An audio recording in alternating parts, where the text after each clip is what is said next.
My best friend cancelled our one-year-long plan because her childhood best friend told her to, so I matched her energy. My best friend and I have been planning to go to watch the Barbie movie together ever since we heard about it a year ago. 2 weeks before the premiere I excitedly texted her to let me know the exact details of when and where we were going to meet to watch the movie. Because she was in the middle of exams and I had several papers to finish up, we found a date that was perfect for the both of us and sorted the details out. Everything was going great. A few days go by and I get a text from her saying, "My old friends insist that I go with them. If that's not okay with you, I'll go twice." At first, I was like, well, whatever, you can go with them after, since your commitment was made with me beforehand. But she insisted on watching the movie with them first, so I removed myself from the situation and told her to do whatever she pleased, and that I will watch the movie with someone else, because I was surely not going to go watch a movie for the first time with her when it was one she had already seen. Everything was okay. I wasn't in any mood for a fight, to be honest, and to be fair, I am used to being the second option to those who have childhood best friends. I do feel a little sad, but that kind of bond is something I will never be able to have with someone. So that's probably why I can't fathom why hanging out with her friends was much more important to her that she would cancel her plans with me. She tried to make me understand, but I just brushed it off and personally vowed to match her energy of not keeping promises and making sure she knows she is no longer my first choice either.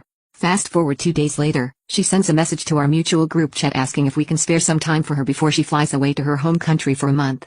I have already told everyone beforehand that I am not going to have any free time the rest of the month, as I have to finish up a 70-page paper for college before then. I repeated what I had planned and told her we can just hang out once she returns home. It would have been so much more convenient for everyone else in the group chat too, as they also expressed it wouldn't be the best time because everyone was either broke due to concert season or had no free time due to all of the exams. She then texted me privately to tell me how hurt she was over me not being able to spare a couple of hours for her.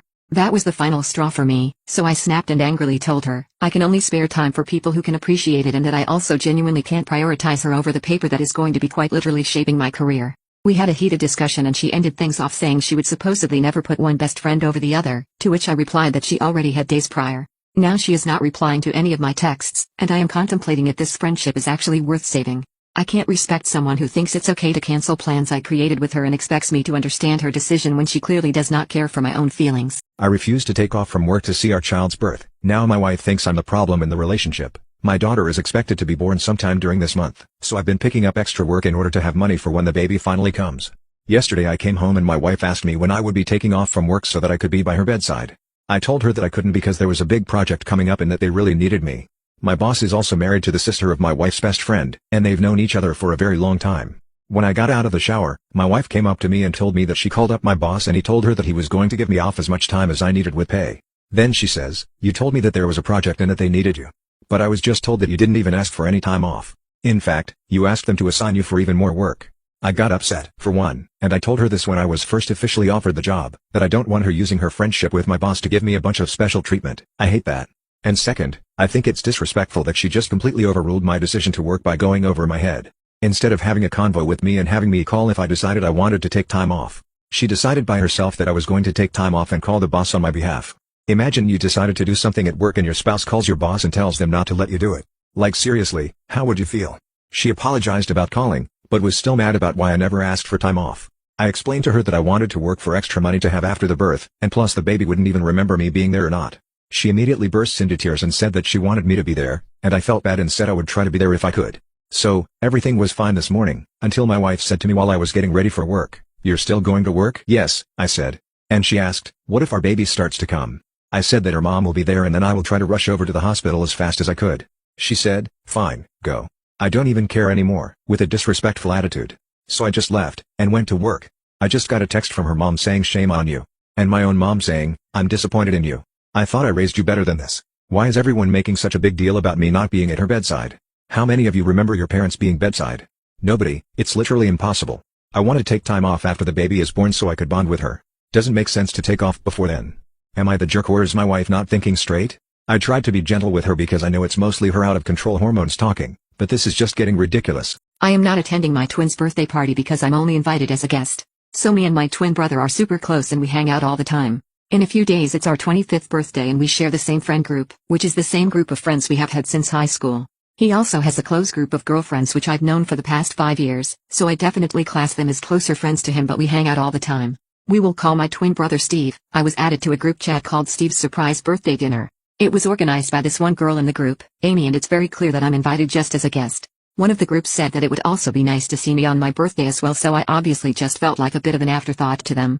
I wouldn't have even minded if the girls had made like a little party for just them and my brother, but it's the fact that they've invited me and then my close friends and my partner as well. I don't get how I'm invited to my literal twin brother's birthday when it's also my birthday as well, especially by one of our closest friends. Like what? My boyfriend also found this really strange. He was like, why didn't she just reach out to me and we could have arranged something together as a surprise for the both of you guys. So in the chat it clearly states a certain time that we're all to arrive because my brother is getting there 20 minutes late. The fact that me and my brother are twins is not new information to the organizer. Like I said, we've been friends for several years. And also me and my brother literally always do joint things for our birthday as well, so I don't know why they've decided this year to do something entirely different. Last year we had this super big dinner. Our whole friend group were invited. All of his friends, all of my friends, our partners. So now I'm at a crossroads because I just don't know whether or not I'm going to attend. I'm just going to feel left out because our mutual friends are going and I'm not going to be able to see them, or on the other hand I do go, but I just know how I'm gonna feel. I'm just gonna spend the whole meal sitting feeling uncomfortable, feeling disrespected. I'm just scared that it's gonna feel like only my brother is the one being celebrated on our shared birthday. So let me know what you think I should do and I will give you an update as soon as I have one. Mock my dad at his funeral? Fine, I won't be paying for your surgery with my inheritance. My sister, 29, and I, 17, lost our dad a year ago. My mom was never in our lives, so our dad was the only parent we ever had. Our dad left us a large sum of money for me and my sister. My sister spent her inheritance to get new cars and invest in renovating her house that she lives with her husband. Right now I live with my aunt because my brother-in-law, my sister's husband, didn't let me stay at my sister's house. With my inheritance, I plan on using the money to pay for my college tuition, because my dream is to be a doctor. My sister and I haven't been close ever since she got married to her chronically ill husband, who was allowed to make backhanded comments about our dad and mock his illness. Apparently he is allowed to make a scene at our dad's funeral because he's ill and shouldn't be held accountable for his behavior. I've distanced myself from my sister, but recently she kept visiting a lot, betting about her husband's condition. He's been in and out the hospital for months because of heart problems and is really in need of a surgery. She brought up my inheritance money several times, but I quickly ended up cutting the conversation. She then straight up asked if I could help pay for her husband's surgery, and promised she'd pay back in less than a year. I felt uneasy because if I give her money from my inheritance, which is a large amount, there's no guarantee she'll pay back before it's time to apply for college. I refused to help and she had a total breakdown at my aunt's house, calling me all kinds of names. She said that her husband's health should be a priority and I needed to help because education is nothing compared to someone's health. She asked if I'd be happy to see her as a widow and my nephew with no father. She is telling my family I am cruel and have no empathy. My aunt suggested others pay, but most of my family cut my sister and her husband out of their lives. I argued that her husband's poor health isn't my fault after she kept blaming and guilt-tripping me into giving her my inheritance. She kept crying, and although my aunt decided to stay out of it, she said that I should be prepared for permanent damage in my relationship with my sister if I don't help her now. I asked my friend and he said let them sell the cars and all the luxurious stuff they bought to afford the surgery, and he warned me if I give them money, I probably will never get it back and may not be able to go to medical school to pursue my doctor dreams. Am I the jerk? My wife's ugly best friend ruined my engagement, so I laughed as I watched her get deported. My wife, 25, and I, 28, were planning to get married. We had been dating for 5 years and we got along very well with each other. We decided it was time to take it to the next level, but there was just one problem: her best friend Nora. Nora was a Saudi Arabian woman who had been living in America for about 2 years. She was legal thanks to her husband. He agreed to marry her so she could get a green card. She got really lucky because she was fat, unattractive, and annoying. I have no idea why my wife was friends with her or how anyone could marry her. The only reason was that her parents were ridiculously wealthy back in Saudi Arabia. One day I was at home with my fiancée. She was on the phone with Nora and she was on speaker. I heard Nora saying she was cheating on her husband with another man, and how proud she is of herself for having a side piece. I couldn't believe it. She's so gross. She cheated on the only man that would ever marry her. I'm surprised there is another person on this planet that would get with her. I didn't care all too much, but my wife's reaction is what really set me off. She was cheering on Nora, saying that she deserves it, and every woman has the right to have another man on the side. I couldn't believe it. I was furious. My wife continued to applaud her and said she was proud of her for cheating on her dumb husband. If my fiancée supported her friend cheating, that means she would probably cheat on me. When my wife got out of the room, I was very mad. I told her I had heard the entire conversation. I told her I couldn't be with anyone that supported cheating. She started getting emotional, and said that she will make up for it at our wedding.